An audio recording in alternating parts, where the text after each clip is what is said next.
Melakukan sesuatu adalah hal yang penting. Namun mengetahui motivasi yang melatar belakangi kita melakukan sesuatu adalah hal yang jauh lebih penting. Salahnya kita melakukan sesuatu dengan motivasi utama untuk mendapatkan uang. Padahal uang membunuh kreativitas. Jika kamu melakukan sesuatu hanya karena uang, maka kreativitasmu akan mati. Jika kamu membuat sebuah produk atau membangun bisnis hanya karena uang, maka kreativitasmu akan mati. Jika kamu menggarap YouTube hanya karena uang, maka lupakan. Di video ini, saya akan coba menjelaskan topik mengenai The Candle Problem, tentang bagaimana uang membunuh kreativitas.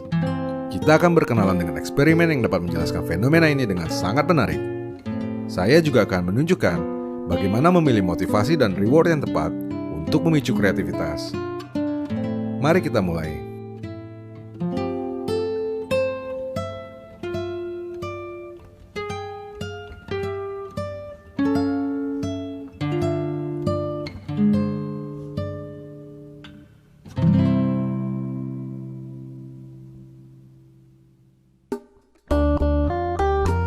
Kembali ke tahun 1945 silam, waktu kita baru merdeka, seorang psikolog bernama Carl Dunker melakukan eksperimen kognitif yang dikenal sebagai The Candle Problem.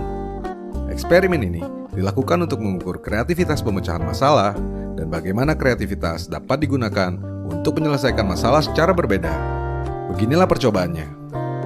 Di atas sebuah meja, ia meletakkan benda-benda berikut: sebuah lilin, sekotak paku payung, sekotak korek api.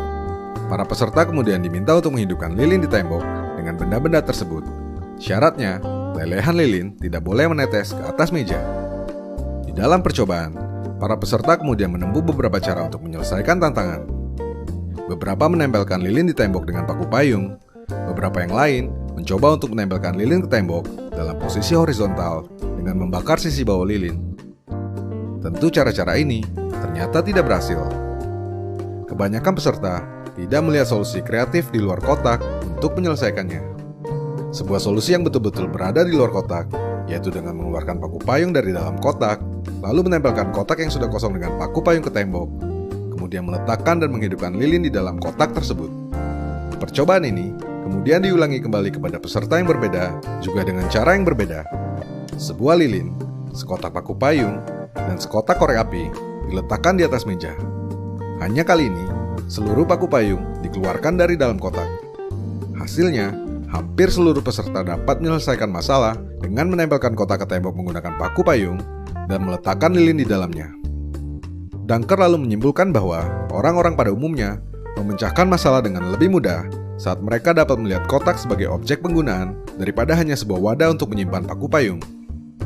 Dari sini ditemukan sebuah bias kognitif yang dapat menciptakan mental block bernama functional fixedness, yang dapat membatasi seseorang untuk menggunakan suatu objek hanya dengan cara yang digunakan secara tradisional.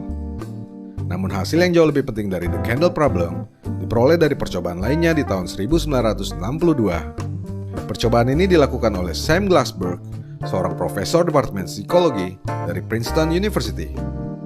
Dalam eksperimen, peserta dibagi dalam dua grup, di mana salah satu grup dijanjikan akan mendapatkan hadiah uang jika dapat menyelesaikan masalah lebih cepat.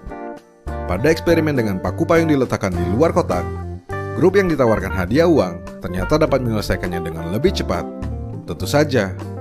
Tapi hasil yang mengejutkan terjadi saat paku payung diletakkan di dalam kotak, di mana grup yang tidak ditawari hadiah uang ternyata dapat menyelesaikan masalah dengan rata-rata 3,5 menit lebih cepat. Sungguh membingungkan. Kita menyangka uang adalah segalanya. Uang dapat membeli apapun. Uang dapat mempercepat apapun. Tapi mengapa peserta yang ditawari hadiah uang justru akan menyelesaikan masalah dengan lebih lamban? Mengapa ini dapat terjadi? Glassberg kemudian menafsirkan hasil percobaan tersebut dengan hilangnya kreativitas saat hadiah berupa insentif uang dilibatkan. Secara garis besar, menyelesaikan masalah lilin di mana paku payung berada dalam kotak dengan betul-betul mengeluarkan paku-paku tersebut dari dalam kotak dan menggunakannya sebagai wadah lilin menuntut sebuah pemikiran di luar kotak, thinking out of the box, sebuah kreativitas.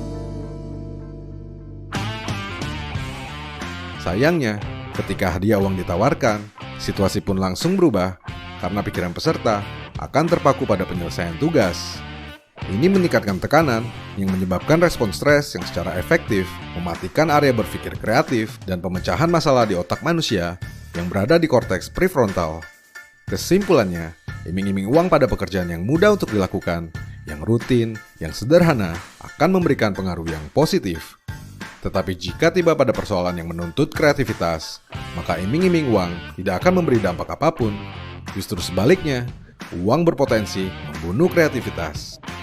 Dalam ilmu psikologi, fenomena ini lalu disebut sebagai over justification effect atau efek pembenaran berlebihan yang sering ditemukan pada berbagai bidang, mulai dari pendidikan, seni, dunia kerja, hingga olahraga. Anak-anak sekolah yang diiming-imingi hadiah uang untuk mempelajari sesuatu akan kehilangan minat eksplorasi terhadap hal-hal yang bersifat kreatif. Para pekerja yang diberikan bonus akan bekerja lebih rajin, tetapi tidak lebih loyal dan kreatif. Musisi dan seniman yang ditawari kontrak bernilai jutaan dolar untuk karya berikutnya sebelum karya tersebut benar-benar dibuat, justru cenderung menghasilkan karya yang lebih buruk dari sebelumnya. Performa atlet dan olahragawan akan menurun ketika sebuah penawaran yang menguntungkan secara finansial atau kontrak baru bernilai fantastis diberikan. Maka sekali lagi, dalam berbagai hal dan profesi yang menuntut kreativitas, uang ternyata bukanlah umpan yang tepat. Dalam hal ini, uang justru terbukti gagal memicu kreativitas. Lalu sekarang, mari kita berkenalan dengan motivasi intrinsik pada manusia.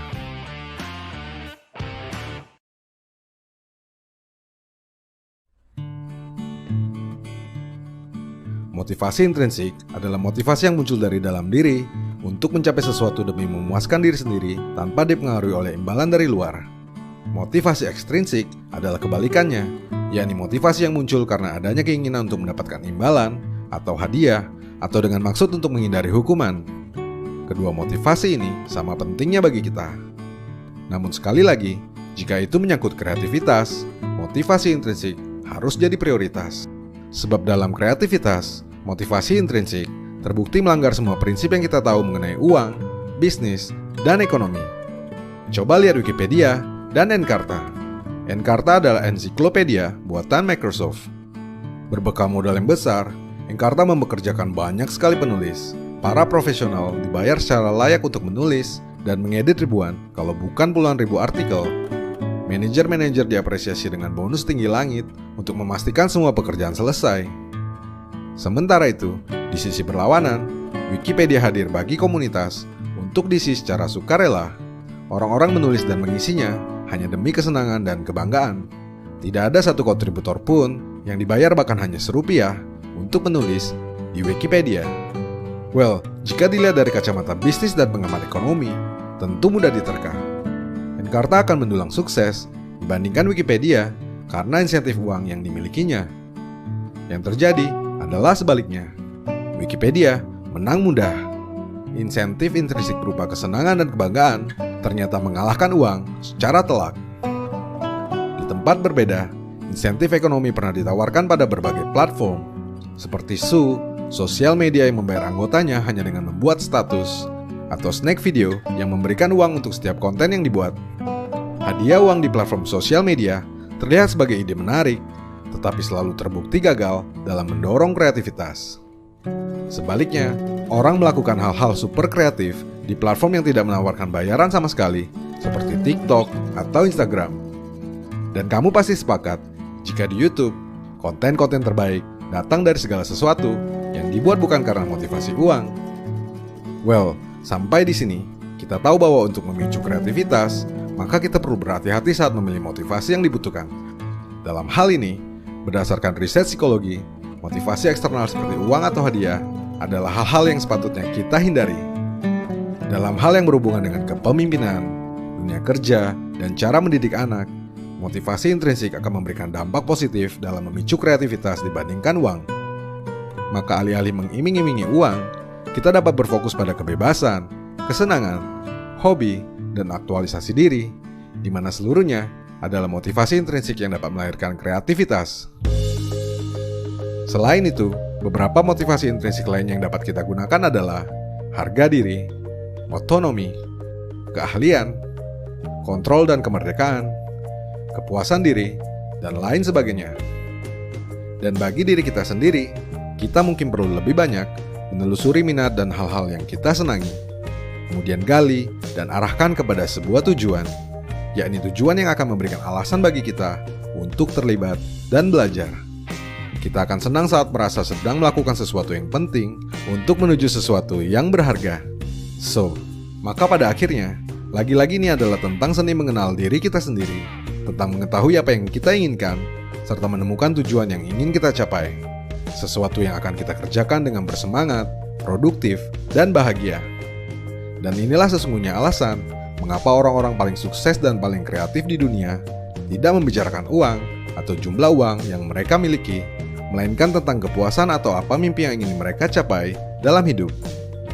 Coba bandingkan dengan motivator-motivator palsu yang setiap hari flexing, bicaranya uang melulu, memamerkan harta yang mereka miliki, menyebut uang sebagai motivasi utama, tujuan, dan segala-galanya. Yang penting cuan. Semoga mereka sekarang tidak kesulitan untuk menjadi kreatif saat berada di balik jeruji yang dingin